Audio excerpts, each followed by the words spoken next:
8 जनवरी सन 1900 में स्वामी विवेकानंद जी ने Los Angeles में एक अद्भुत लेक्चर दिया। वो लेक्चर कोई सामान्य लेक्चर नहीं था, वो लेक्चर था द पावर ऑफ माइंड के बारे में। स्वामी जी कहते हैं, विश्व के अनेकों देशों में सुपरनेचुरल पावर पर विश्वास किया जाता रहा है। ये सब कुछ मैंने व्यक्तिगत तौर पर खुद होते हुए देखा है। इसके बारे में मैं आपको कुछ सच्चाई बताता हूँ। एक बार मैंने एक आदमी के बारे में सुना जो माइंड रीडिंग यानी आपके मन की बात पढ़ सकता था। इतना ही नहीं, वो आपके भविष्य के बारे में भी बता सकता था। स्वामी जी कहते हैं कि मैं अपने दोस्तों के साथ उस आदमी से मिलने गया। हमने पहले ही अपनी तैयारी कर ली थी। हमने अपने कुछ सवाल एक पेपर पर लिख लिए थे। वहां पहुंचते ही हमें उस आदमी ने देखा और हमारे वो सभी सवाल जो हमने एक पेपर पर लिखे थे वो हमारे सामने ही दोहरा दिए।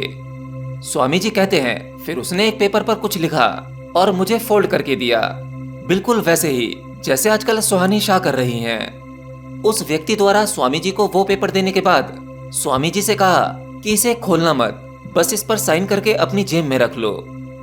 फिर स्वामी जी से कहा, अब किसी भी भाषा में कोई विचार या कविता सोचो। स्वामी जी कहते हैं कि उस आदमी को देखकर लगता था कि इस व्यक्ति को संस्कृत नहीं आती होगी, इसलिए मैंने अपने मन में संस्कृत में एक लंबा श्लोक सोचा। फिर उस आदमी ने बोला कि उस पेपर को तुरंत बाहर निकाल लो। स्वामी जी कहते हैं कि उस पेपर पर वही श्लोक लिखा था जो मैंने अपने मन में सोचा था। इसी प्रकार के प्रयोग स्वामी जी के मित्रों के साथ किए गए। कुछ दिनों बाद स्वामी जी उसके पास दोबारा गए और दोबारा फिर से वह आदमी सही साबित हुआ। स्वामी जी कहते हैं कि ऐसा एक वाक्य नहीं है कि किसी एक ही व्यक्ति ने ऐसा किया हो।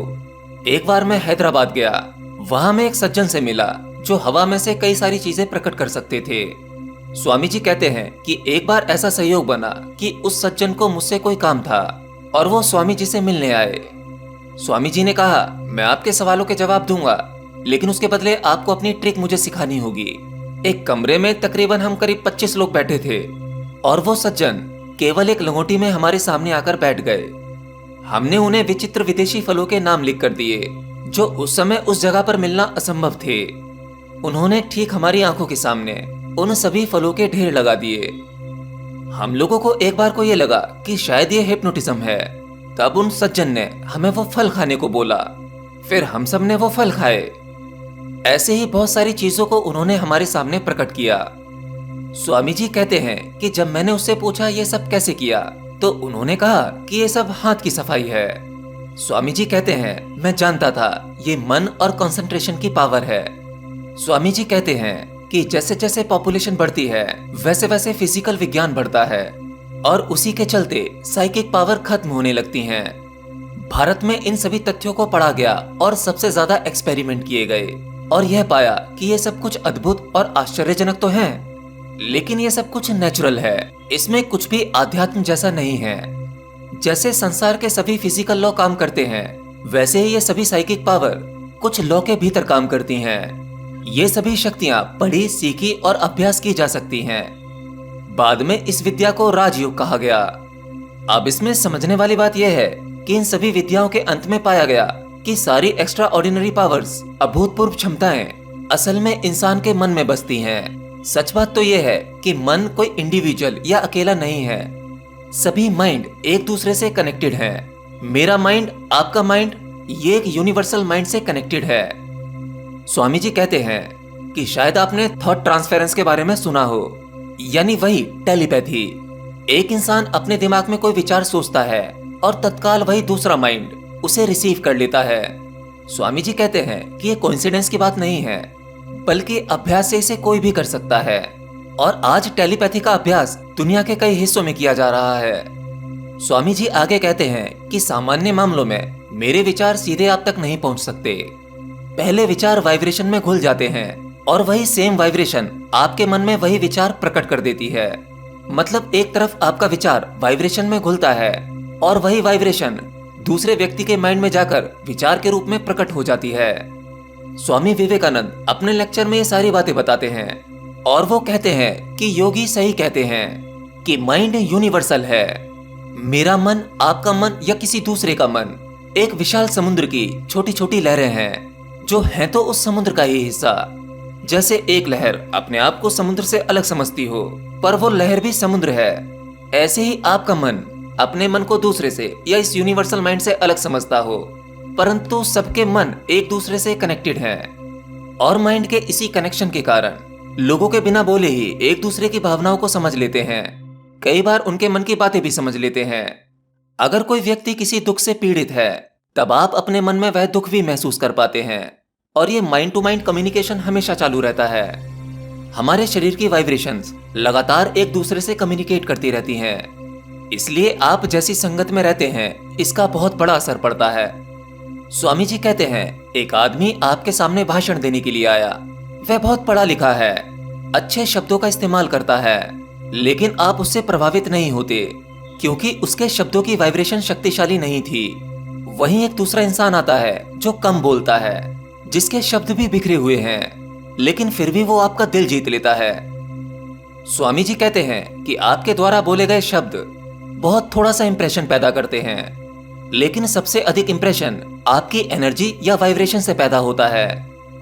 इसीलिए दुनिया में ऐसे बहुत सारे लोग हैं जो बहुत अधिक नहीं बोलते, कम बोलते हैं, लेकिन उनके कम शब्द भी आप पर गहरा प्रभाव डालते हैं। स्वामी जी कहते हैं कि एजुकेशन का अर्थ आपके भीतर की प्रतिभा को निखारना होना चाहिए। हम सभी लोग बाहरी दिखावे में लगे हुए हैं, अपने आप को भी बाहर से अट्रैक्टिव बनाने में लगे हुए हैं। हम खुद को अंदर से विकसित ही नहीं कर पाते। जब कोई व्यक्ति भीतर से तैयार होता है और अपनी प्रतिभा को निखार कर लाता है, वह व्यक्ति अपने साथ साथ कई लोगों को एक साथ चला सकता है। वो जो चाहे वो लक्ष्य पा सकता है और उस अकेले व्यक्ति के प्रभाव से आसपास का वातावरण पॉजिटिव हो जाता है। योग कहता है कि आप यम नियम ध्यान के अभ्यास से अपने खुद की पावर को जगा सकते हैं। योग अभ्यास, प्राणायाम, ध्यान ये केवल आपको आध्यात्मिक जीवन में ही उन्नति नहीं देता, बल्कि आपके ग्रस्त जीवन, आपके बिजनेस और आपके रिश्तों को भी सुधारता है। क्योंकि स्पिरिचुअल, मेंटल और फिजिकल ये अलग अलग चीजें नहीं है। किसी भी व्यक्ति की आत्मज्ञान की खोज में इन तीनों ही अवस्थाओं से गुजरना पड़ता है।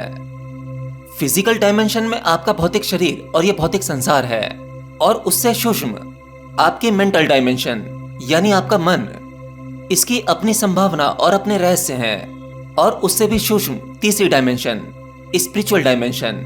किसी भी व्यक्ति में तीनों डायमेंशन अलग अलग नहीं होते, हर व्यक्ति में ये तीनों डायमेंशन एक साथ मौजूद हैं। इसीलिए आप कभी कभी अधिक भौतिक हो जाते हैं और कभी कभी आप अपने मन को भी समझ पाते हैं। और वहीं तीसरा स्पिरिचुअलिटी, ये भी हर व्यक्ति के अंदर मौजूद है।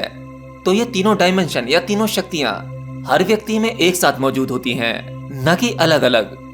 आपकी इन तीनों डायमेंशंस को या तीनों शक्तियों को एक शक्ति चलाती है, और वो सबसे सूक्ष्म है। आपके मन में चल रहे विचार, इनकी अपनी कोई शक्ति नहीं होती। आपके विचार भी उस सूक्ष्म सोर्स से ही शक्ति पाते हैं। तभी स्वामी जी कहते हैं कि सूक्ष्म में सबसे अधिक शक्ति है। स्वामी जी कहते हैं, अगर आप अपने भीतर जाकर अपनी स्थिरता को पा सकें और उन सूक्ष्म शक्तियों को समझ सकें, तब आप उन शक्तियों पर नियंत्रण भी पा सकते हैं, जिसके बाद आप अपने फिजिकल और मेंटल सिस्टम को भी कंट्रोल कर सकते हैं। लेकिन हम लोग तो अपने विचारों के प्रति अवेयर ही नहीं हो पाते।